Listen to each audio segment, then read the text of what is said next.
Desde que los seres humanos conocieron el lenguaje, contaron historias, se apropiaron de la palabra, fueron construyendo su voz y se transformaron en sujetos.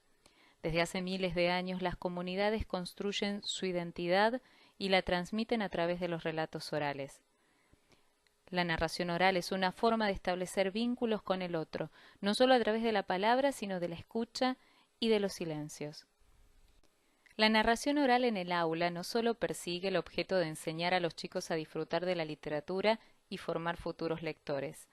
La narración en el aula también permite aprender a escuchar, nos ayuda a establecer vínculos y garantiza nuestro derecho a conocer el patrimonio de las diversas culturas que nos atraviesan.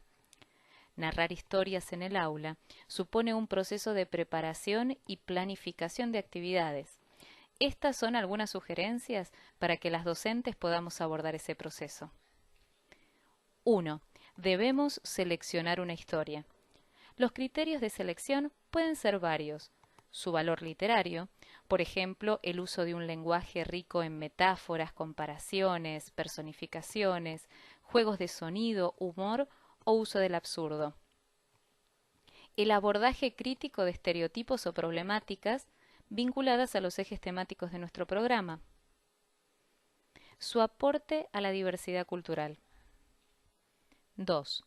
Una vez seleccionada la historia, debemos identificar los núcleos argumentales, es decir, aquellos hechos principales sin los cuales la historia pierde su sentido. Durante la narración, no tengan miedo de usar una ayuda a memoria. Una ayuda a memoria puede ser un papel sobre la mesa o una serie de láminas o tarjetas que irán mostrando a medida que avance la historia. Estas láminas pueden tener frases o imágenes que representen esos núcleos argumentales. 3. Debemos identificar las frases clave que estructuran el relato. Se trata de expresiones que generalmente no pueden ser modificadas. Algunas son muy conocidas, como soplaré, soplaré y la casa derribaré, o ábrete sésamo. 4. No debemos olvidarnos de usar pausas y silencios. No solo nos dan tiempo para pensar y elegir cómo decir la próxima frase, sino que permiten crear suspenso o generar un determinado ambiente. 5. Recordemos usar diferentes velocidades. Las diferentes velocidades les permitirán a nuestros oyentes reconocer los distintos momentos del relato. 6. Siempre que podamos hacerlo, debemos desplazarnos en el aula, el patio o la biblioteca donde estemos. Nos permitirá buscar la interacción con nuestros oyentes y mantener la atención. Recordemos que toda narración debe ser parte de una secuencia de actividades y en esa secuencia debemos integrar las diferentes prácticas del lenguaje: hablar, escuchar, leer y escribir. ¿Qué podemos hacer antes de la narración?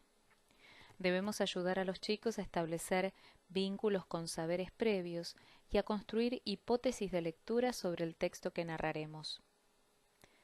¿Cómo podemos hacerlo?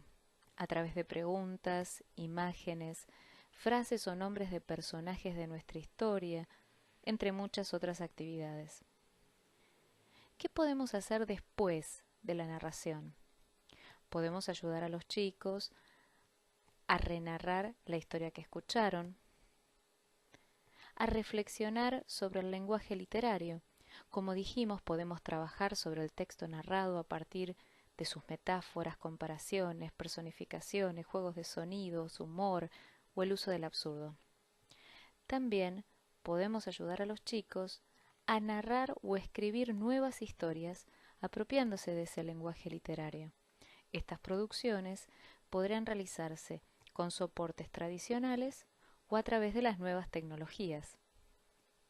La narración oral en el aula debe darles a los chicos la oportunidad de escuchar, de hablar y sobre todo de encontrar su propia voz.